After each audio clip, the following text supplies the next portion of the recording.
Bonjour Marie-Caroline. Bonjour Quentin. Voilà, merci de nous consacrer un peu de temps et pour ce témoignage sur Real Advice. Alors, tout d'abord, pour vous introduire, vous travaillez à l'OP, l'Office des propriétaires. À l'Office des propriétaires, vous travaillez donc au département vente et location et vous gérez tout ce qui est communication au sein de la société. Alors, première question, qu'est-ce qui vous a poussé à prendre les outils Real Advice ? Alors, en fait, l'enquête de satisfaction permet d'avoir une vue sur ce qui se passe au sein de la société de manière super pratique. Donc, vous pouvez envoyer une enquête à tous vos clients. C'est vous qui définissez quand vous les envoyez, sur base de quels critères également.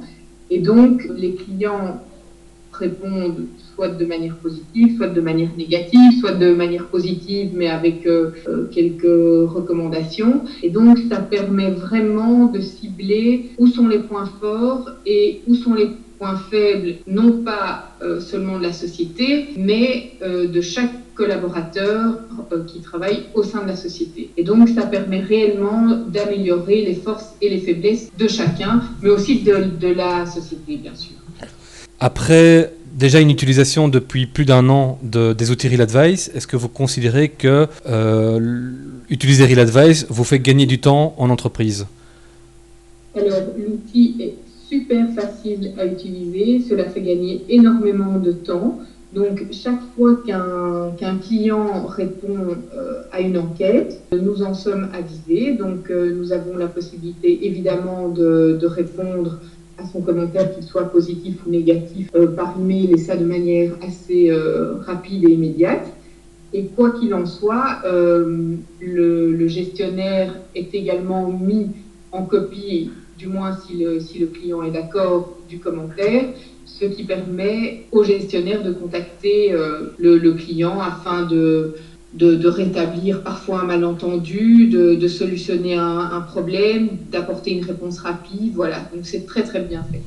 Et est-ce que vous auriez un conseil à donner aux agences immobilières ou aux syndics ou aux membres de la profession de l'immobilier? Est-ce que vous auriez un conseil à leur donner vis-à-vis des avis négatifs, de l'appréhension qu'ils doivent avoir à la réception des avis négatifs des clients? Alors, surtout, répondez aux avis négatifs, surtout prenez contact avec les clients.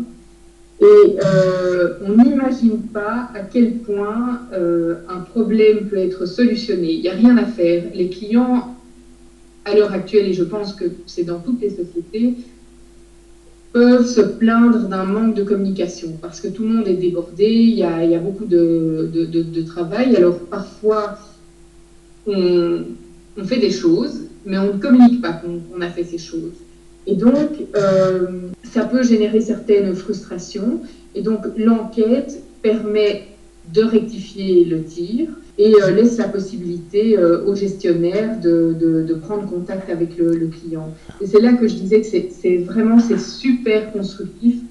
Je vais utiliser un mot peut-être un peu fort, mais comme je l'avais déjà dit, ça peut permettre de désamorcer quelques bombes. Voilà, et on peut avoir parfois un client qui émet quelques remarques négatives et puis qui finalement, après le contact téléphonique, est hyper content. Donc est-ce qu'on peut dire que le feedback du client, c'est une justification pour apporter un complément d'information et assurer une bonne relation?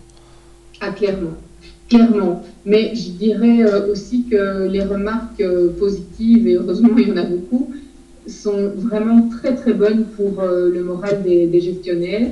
Franchement, il faudrait avoir une caméra et voir le sourire qui se dessine sur le visage de chacun quand ils reçoivent un commentaire négatif. Et ça, franchement, ça n'a pas de prix. Ah, quand ils reçoivent un commentaire positif. Ah oui, pardon, un commentaire positif. Est-ce que vous auriez, Marie-Caroline, est-ce que vous auriez un exemple dans lequel le fait d'avoir envoyé des enquêtes de satisfaction à vos clients a permis d'éviter l'aggravation d'une situation? Alors, des exemples, il y en a plusieurs, mais je pense à un exemple tout récent où, par exemple, un client disait qu'il n'avait aucune réponse à ses emails. Donc, j'ai été voir le gestionnaire, lui poser la question. Et là, il m'a clairement montré tout l'historique de ses réponses. Et c'est vrai que j'étais d'ailleurs très, très étonnée que ce gestionnaire ne réponde pas parce que c'était franchement pas son style. Et on a pris contact avec le client et en fait, on s'est rendu compte que toutes les réponses arrivaient dans ses spams. Donc là, on était face à un client qui était frustré, qui se dit, voilà, je pose des questions, je n'ai aucune réponse, alors qu'en fait, il en avait. Sans l'enquête de satisfaction, on n'aurait peut-être jamais été au courant.